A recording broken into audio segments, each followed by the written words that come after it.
प्राय लोग कहते हैं कि काशी का जल घर लेके नहीं आना चाहिए। ऐसा आपने भी सुना होगा, मैंने भी सुना है, लेकिन किसी भी ग्रंथ में ऐसा नहीं लिखा है कि काशी का जल घर नहीं लाना चाहिए। मैंने तो 18 पुराणों की कथा, पुराण उपपुराण सब ग्रंथ गए। लोग कहने को, आजकल लोगों की विद्वता इंटरनेट पढ़ के ज्यादा होती है। गूगल में लिखा है कि काशी का जल इसलिए नहीं घर लाना चाहिए क्योंकि वहाँ की हड्डियाँ बहती हुई जा रही हैं, वहाँ की राख बहती हुई जा रही है, और उसको यदि आप लेके आ जाते हैं तो वो प्रेतात्मा आपके घर में बाधित हो जाती है। और किसी प्रेतात्मा को बांधना ये अपराध है। प्रेतात्मा को बांधना ये कोई साधारण बात नहीं है। और गंगा जल को घर लाने पर और प्रेतात्मा हमारे घर में आके कब्जे में आ जाए, हो ही नहीं सकता। जिस समय हड्डियां गंगा जी में प्रभावित होती हैं, प्रेतात्मा का तो उद्धार उसी समय हो जाता है। फिर क्या, वहां तो मिट्टी राख बची है, कुछ नहीं रहता। तो इसलिए ढपोल शंख वाली बातों से थोड़ा सा कुछ बच के रहिएगा, ठीक है। गंगा पूजित है। हाँ, एक फल्गु माता का है, वहाँ पिंडदान तर्पण होता है, तो वहाँ का जल जरूर लोग भक्त घर लेकर के आते नहीं है। नहीं तो फिर आप कहेंगे कि वहाँ पर राख, तो फिर त्रिवेणी का जल क्यों लाते हैं? मुर्दे तो वहाँ भी बहुत ज्यादा जलते हैं, हड्डियां विसर्जित होती हैं त्रिवेणी पर। काशी देखिए, गंगा तो सब जगह बहती है, लेकिन सही में तो देखा जाए तो जो काशी में महादेव बैठे हैं एक नंबर के, तो गंगाधर तभी वो माने जा रहे हैं। रोज गंगा नहा के महादेव आते हैं, अन्नपूर्णा माता का दर्शन करते हैं। देखो, आप करोगे तो वही जो आपको भाएगी। लेकिन मेरा मन यह कहता है, मेरा विचार यह कहता है कि काशी का गंगाजल बिल्कुल अपवित्र नहीं है। 10 अश्वमेध घाट पर यज्ञ हुआ, स्वयं भगवती माता गंगा ने उस राजा का अभिषेक किया जिसका नाम था देवोदास। इस मृत्यु लोक में सबसे ज्यादा राज्य उसने धरती पर किया है, और माँ भगवती गंगा उसके यज्ञ को पावन करने के लिए काशी में पधारी है। तो गंगा तिवंदनी है, बहुत पूज्य है।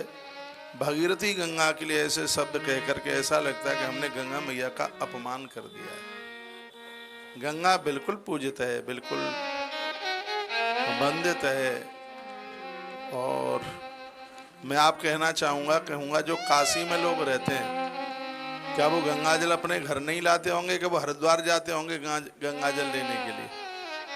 काशी में रहने वाले, काशी के आसपास रहने वाले लोग अपने घर के लिए गंगा जल काशी से ही लेके आते हैं। वहाँ के भी मेरे विद्वानों से बात हुई है। जब ये चर्चा ज़्यादा बात में आई तो मैंने वहाँ गुरुजन संत जनों को पूछा, मैंने कहा क्या ये सही है? हम तो कई बार अपने आश्रम में काशी का जल लेके आए हैं, तो क्या ये कोई अपराध है क्या? तो उन्होंने कहा बिल्कुल भी नहीं है। यदि ऐसा होता तो वहाँ वो केटलियाँ ही नहीं मिलती गंगा जल भरने के लिए। यदि वहाँ पर आपको गंगा जली मिल रही है, केटलियाँ मिल रही हैं, तो ये बिल्कुल सही है कि गंगा अति पूजित है और गंगा का जल बहुत ज़्यादा शुभ है। तो काशी के जल को लाने में कोई भी अपराध नहीं है। आज सुबह गंगा जल पूजन हुआ, शायद काशी का ही गंगा जल था जो सुबह हमारी पूजा में आप लोग बैठे थे पूजने के लिए। हाँ, काशी से ही आए ना, प्रयागराज से लेकर के आए।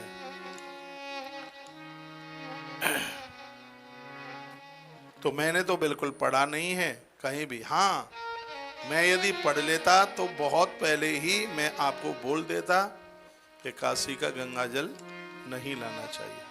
यहाँ तो ये लिखा है, गंगा विश्वेश्वर काशी जागृति तृतयम यत तत्र नई श्रेय श्री लक्ष्मी लभ्यते चित्र मत्र किम।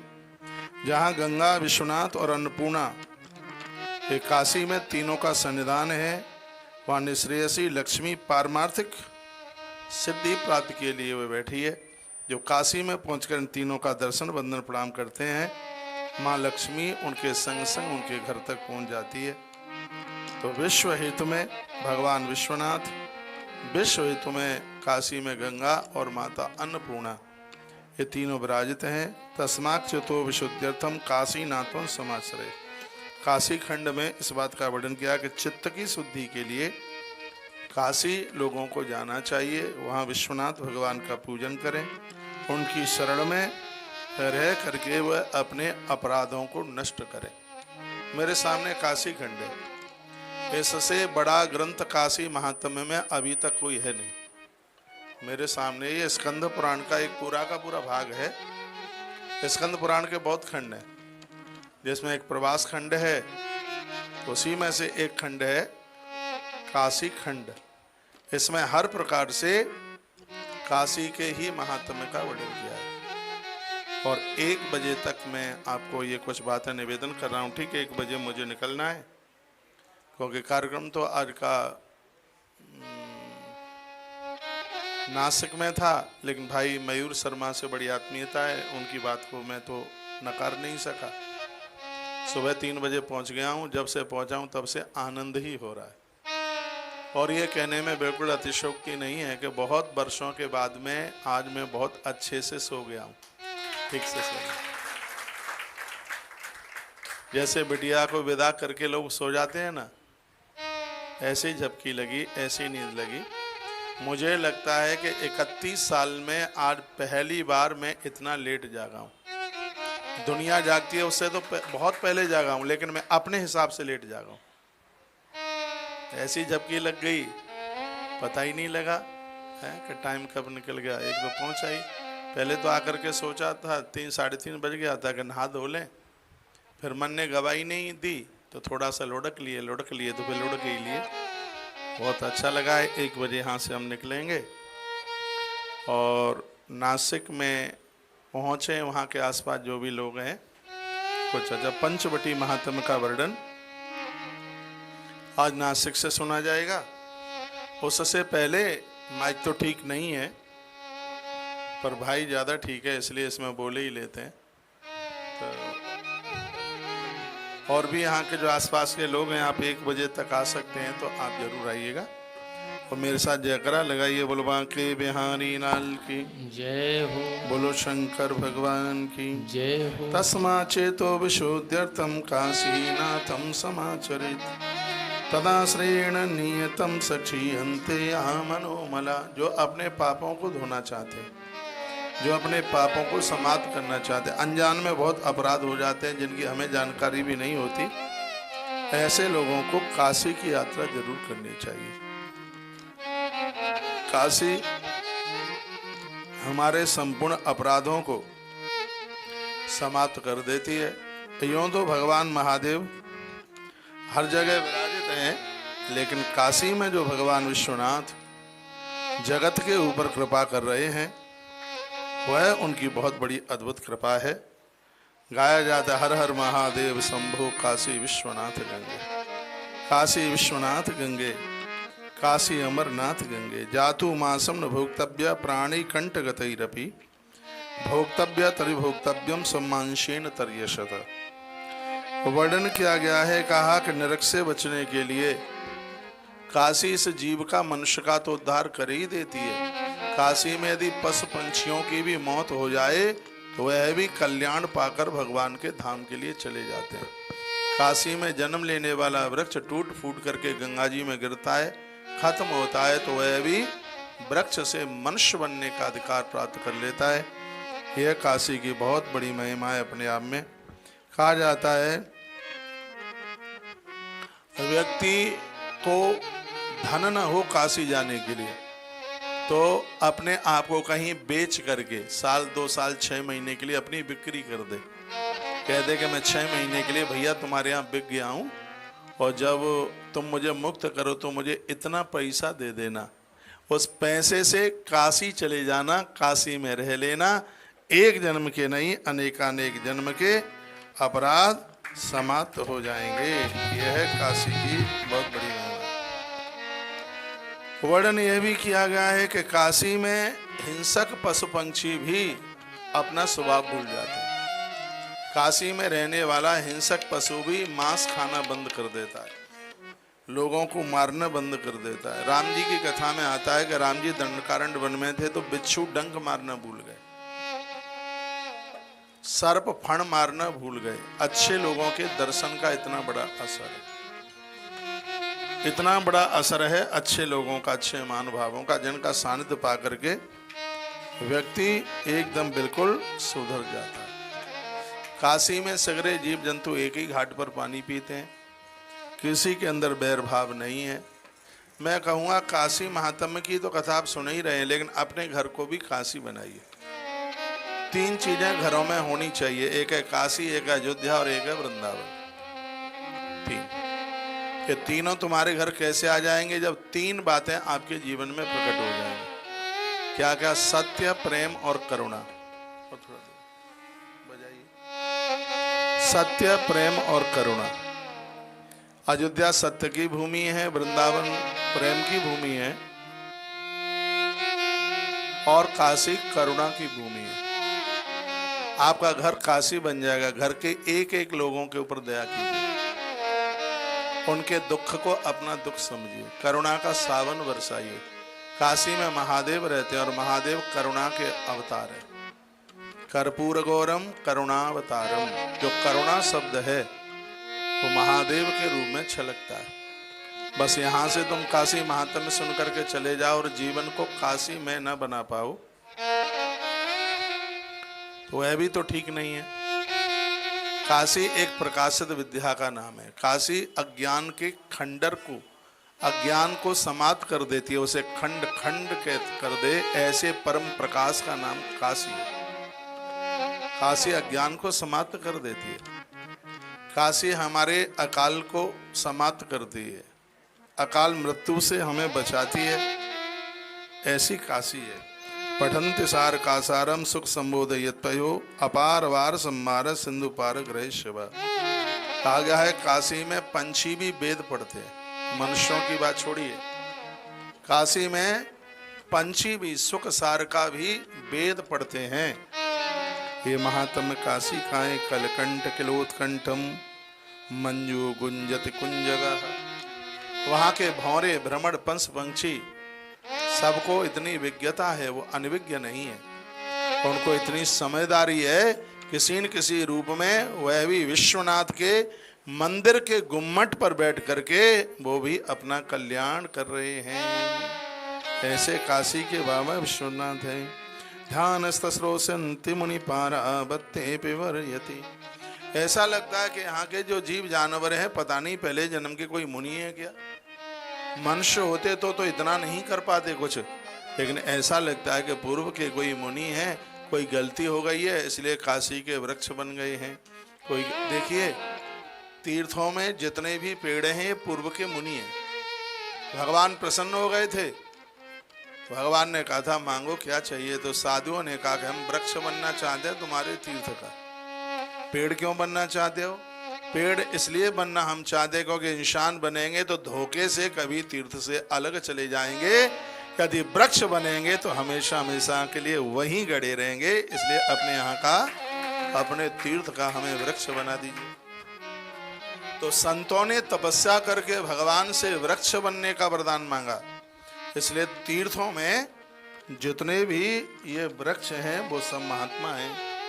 इसलिए कभी भी तीर्थ के पेड़ को नहीं काटना चाहिए। हमारे आश्रम के सामने बाएं हाथ पर, तुलसी वन आश्रम के बाएं हाथ पर बिल्कुल ऑन बे, बिल्कुल परिक्रमा मार्ग के बीच सड़क पर एक नीम का पेड़ है, नीम का पेड़ है एक नीम का, और उसमें सड़क विभाग वाले लोग उसको बार बार काटने को आते हैं। आप विश्वास कीजिए पेड़ में से आवाज आती है मुझे मत काटो, मुझे मत काटो, मुझे मत काटो, मुझे मत काटो।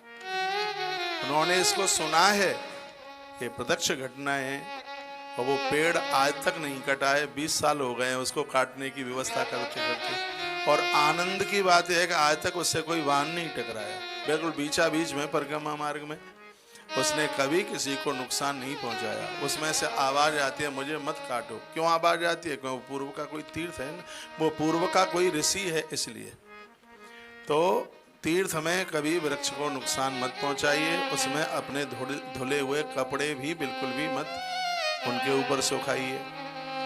तो यहाँ क्या अद्भुत वर्णन किया गया है कि तीर्थ में जो वृक्ष भी खड़े हैं, यदि उनके नीचे कुछ देर के लिए आप बैठ लेते हैं ऐसे समझ लेना जैसे आप संतों की कृपा के नीचे बैठे हैं। यहाँ के वृक्ष भी बड़े सुखदायी हैं, दुखदायी नहीं है, वो सुख पहुंचाने वाले हैं।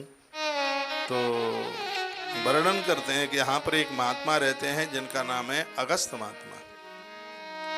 उनकी पत्नी का नाम है लोपामुद्रा, और ये काशी में रह रहे थे, बड़े लंबे समय से रह रहे। इनके यहाँ देवता लोग आते हैं। एकता सर्वमांशानि मत्स्यमांशं दधै गदा स्मृति स्मृतेद किंतव्यो भ्रतो मशान्यत्तमि। एक बार इस महात्मा के आश्रम पर कुछ हिंसक पशु चल करके आए।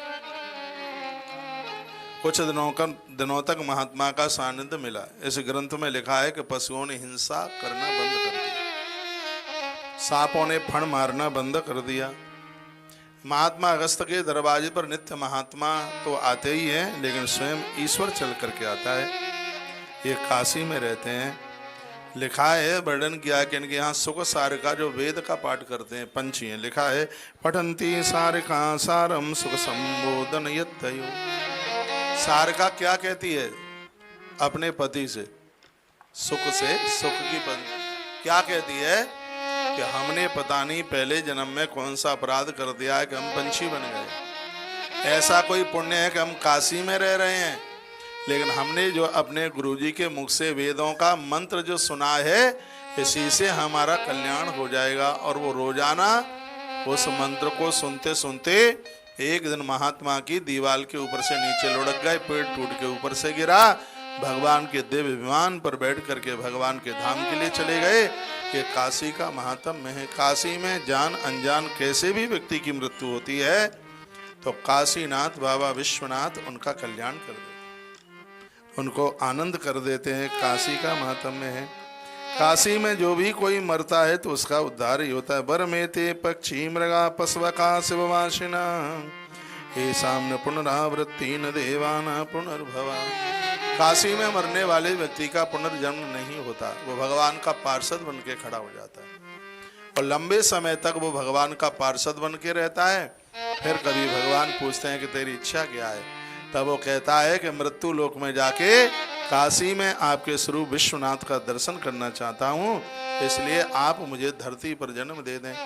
मनुष्य जीवन पाकर जिसने बाबा विश्वनाथ का दर्शन और गंगा का आचमन और काशी में वास नहीं किया, तो उसका तो मनुष्य बनना ना बनना एक ही बराबर। ये ग्रंथ मेरे सामने रखा है, ये बात इसी में लिखी।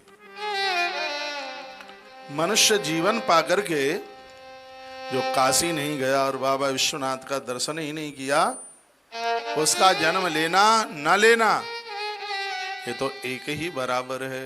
इसलिए 40 गांव के लोग, इसका नाम 40 गांव है या 40 गांव है? हाँ, 40 गांव है ना। मध्य प्रदेश में, महाराष्ट्र में? हाँ, वो हमने देखा कि यहाँ पास में ही मध्य प्रदेश है, ज्यादा दूर नहीं है। तो 40 गांव के भक्तों सुन लीजिए। काशीस्तयी पतिते स्तुल्यान भयम स्वर्गड़ कच्चिद काश्याम पातांत भयम नास्ति स्वर्गे पातांत भयम। देवता क्या कहते हैं? सुनिए, देवता कहते हैं कि हमसे तो काशी में रहने वाले लोग ज्यादा भाग्यशाली है, क्योंकि स्वर्ग में रहने वाले देवताओं का पतन होता है और काशी में तो अपराधी भी रहे तो उसका भी कभी पतन नहीं होता। ये काशी की महिमा है। ग्रंथ में तो लिखा है कि जो माताएं अपने पति से दूर रह रही हैं या जिनका पति दुनिया छोड़कर ऊपर चला गया है, उस नारी को चाहिए कि उसे तीर्थ में वास करना चाहिए, और तीर्थ में भी यदि काशी का वास मिल जावे तो बहुत ज्यादा बढ़िया है। ऐसा भी ग्रंथ में वर्णन किया गया। बरम काशी पुरी बासो मासो ओ वसना देवी। देखो, यहाँ बड़ी सुंदर बात कही गई है। लिखा गया है कि 1 महीना यदि काशी में जाकर कोई व्रत कर ले, 1 महीना कोई काशी में रह करके उपवास कर ले, 1 महीना कर ले, काशी में उपवास जाकर के कर ले, तो बताते हैं उसको 6 वर्ष उपवास करने का फल तत्काल प्राप्त हो जाता है। ये महात्म्य श्री काशी का है। काशी में किया गया कोई भी जो भी सत्कर्म है वो अपने आप में अनंत गुना हो जाता है, बहुत ज़्यादा फलदायी हो जाता है। इसलिए मनुष्य जीवन मिला है तो काशी जरूर जाइए, काशी के भोलेनाथ का दर्शन जरूर कीजिएगा। बोलिए बाबा विश्वनाथ भगवान की जय हो। माइक वाले को मन देखिए, हमें देखिए, इधर देखिए, इधर देखिए। आवाज आ रही है हमारी आपके पास तक? पीछे नहीं आ रही। टोपी वाले दादाजी हाथ उठा रहे हैं। यहाँ की सफेद टोपियां बहुत अच्छी लग रही हैं। अरे मैं तो प्रणाम करता हूँ उसे, बहुत अच्छा। जब मैं अंदर प्रवेश कर रहा था, आप हमारे स्वागत में जो टोपी लगाए हुए थे छोटे छोटे बच्चे, बड़ी अच्छी संस्कृति है, बड़ी अच्छी सभ्यता है। वैसे भी सिर ढका ही होना चाहिए। मेरी भी व्यासपीठ पर लोग आते हैं तो मैं उन्हें कहता हूँ, हनुमान जी की 200 साल पुरानी गदा है, सिर पर पहुंचेगी तो खोपरिया में दर्द नहीं होगा, इसलिए सिर ढक करके आइएगा। मैं बोलता हूँ कि हनुमान जी ने दे दिए, स्वयंभू हनुमान जी के जमीन फाड़ के हनुमान प्रकट हुए। तो सत्संग में, कथा में, मंदिर में, भोजन बनाते समय, भोजन परोसते समय और किसी के चरण छूते समय सिर ढका हुआ होना ही चाहिए, सिर पर वस्त्र ही होना चाहिए, ऐसा हमारे ग्रंथों में लिखा हुआ है। तो वरम वाराणसीरंको निशंको यो यमादपि नवयत्री दशा ये सांगृतोपि दृशो दशः। देवता कहते हैं कि हम स्वर्ग में रहते हैं, लेकिन हमसे ज्यादा भाग्यशाली काशी में रहने वाला रंक है। जो काशी में एक गरीब रह रहा है वो हमसे ज्यादा भाग्यशाली है। देवताओं को पूछा ऐसा क्यों, तो देवताओं ने कहा कि हमारा स्वर्ग से पतन हो सकता है, लेकिन काशी में रहने वाले व्यक्ति का काशी से कभी पतन नहीं हो सकता। यह है काशी का बहुत बड़ा। लायो तो बॉक्स कहीं चालू हो गए।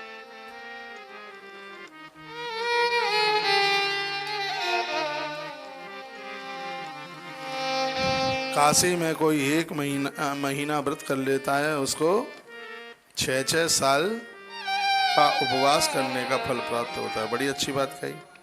यह सुखम काशीवासिन तद ब्राह्मण मंडपे अस्ति चेत कर्त सर्वेशा काशी वासा विलास का। जो काशीवास लिखा है, क्या सुंदर वर्णन किया गया है। इसमें कहा गया है ब्रह्मा जन्म लेते हैं तो उनकी मृत्यु होती है। कहा जितने लोग हैं वो समाप्त हो जाते हैं, द्वारा बनते हैं, लेकिन काशी ऐसी है, भगवान महादेव के तेज से काशी प्रकट हुई है। और अनादि काल में जब से काशी बनी है तब से लेके आज तक काशी का नाश नहीं हुआ, काशी समाप्त नहीं हुई। काशी को भगवान महादेव अपने डमरू के ऊपर संभाल करके रखते हैं। ये काशी का बड़ा महत्व है। अभी हमने काशीनाथ के ऊपर एक भजन बनाया था, 2 पंक्तियां मैं आपके बीच में सुनाऊं।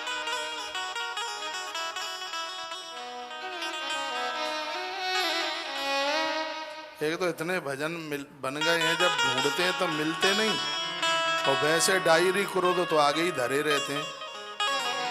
देखो अब जरूरत है तो अब नहीं मिलेंगे। अरे वो काशी के ऊपर बनाया था ना परसों के दिन।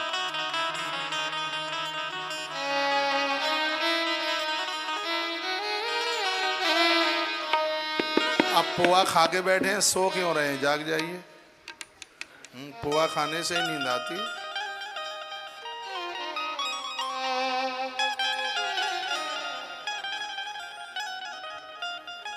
अब मिलता ही नहीं, छोड़ो, जब मिल जाएगा तो फिर दोबारा आ जाएंगे गाने।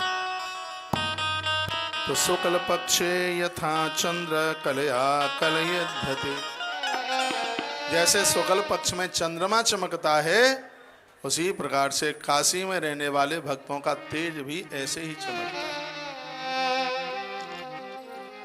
और बड़े भाग्यशाली वह लोग काशी के प्रति जिनकी आस्था जुड़ी है, जिनकी श्रद्धा जुड़ी है। अब मुझे तो ये भी नहीं पता है कि ये काशी महात्मा का प्रोग्राम सेट किसने किया है। हाँ? आपने? अरे मुझे तो परसों आपने जो पोस्ट यहाँ से भेजी, कोई अखबार की कोई कटिंग थी, तो कोई पोस्टर वोस्टर सा कुछ आश्रम से भी आया, उसमें लिखा काशी महात्म्य।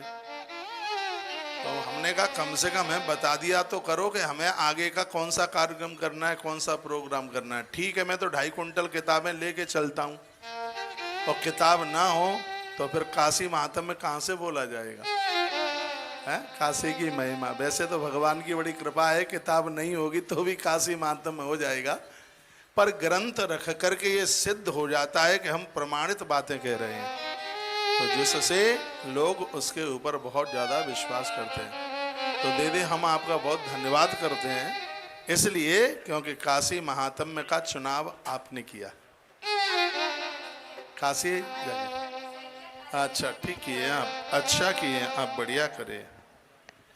बोलिए विश्वनाथ भगवान की जय। तो जन्मांतर सहस्रेतु यत् पुण्य समुपार्जितम् तत्पुण्य परिवर्तेन काशी वासो लभ्यते। एक बात कभी जिंदगी में मत भूलना, 1000 जन्मों के पुण्य इकट्ठे होते हैं तब कहीं व्यक्ति को काशी का वास मिलता है। ऐसे ग्रंथ में 1000 जन्म, 1000 जन्मों की सिरा दे, 1000 जन्मों की तपस्या। सब 1-1, 2-2 करके भोजन कर लो, हम निकल लेंगे यहाँ से हाल ही। हाँ सो सब जमे ही बैठे रहे, 1-1, 2-2 करके।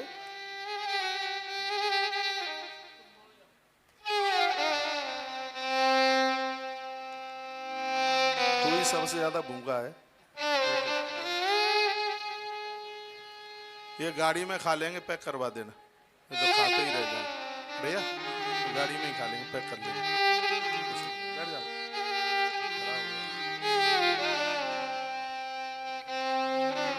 जन्मांतर सहस्रेतु यत् पुण्य समुपार्जितम् तत्पुण्य परिवर्तेन काशी वासोत्र लभ्यते। श्लोक बड़ा अद्भुत है, इसमें लिखा है कि 1000 जन्मों के जब पुण्य उदित होते हैं तब कहीं व्यक्ति को काशी का बसेरा मिलता है। और वैसे भी तीर्थ की महिमा, तीर्थ तो जाते ही नहीं।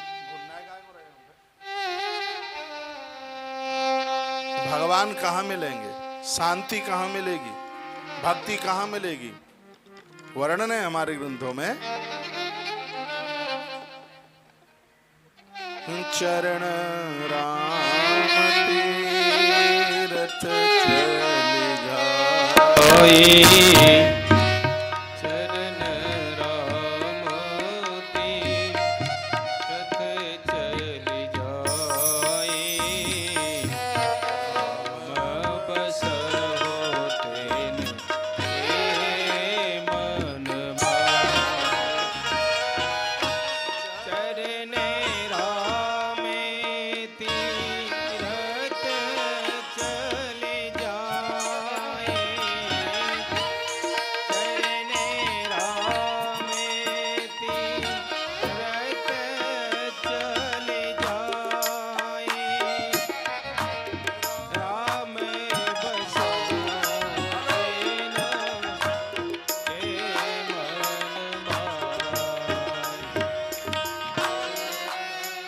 राम तीरथ चल जाए, राम बसहो तेन के मन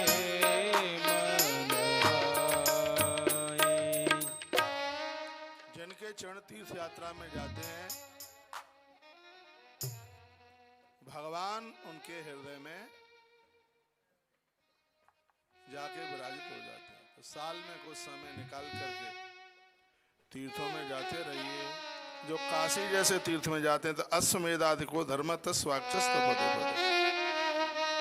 उनको सैकड़ों अश्वमेध यज्ञ करने का फल प्राप्त होता है। ये काशी की महिमा है और ये अतिशयोक्ति नहीं है। जो काशी गए हैं, बंधन पूजन करके आए हैं, बाबा विश्वनाथ का दर्शन करके आए हैं, ये 100% सही है कि 2024 में उन्होंने 100 अश्वमेध यज्ञ कर लिए हैं। ये ग्रंथ साक्षी से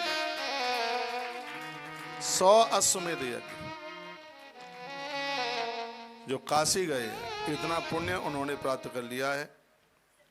गंगा स्नान, आचमन, संध्या उपासना, जप, तर्पण, देव पूजा और भगवान विश्वेश्वर का दर्शन, दान, प्रदक्षिणा, नमस्कार, संत गुरुजों के दर्शन और भगवान का कीर्तन और भगवान का महारुद्रा अभिषेक, इन चीजों से धर्म में वृद्धि होती है।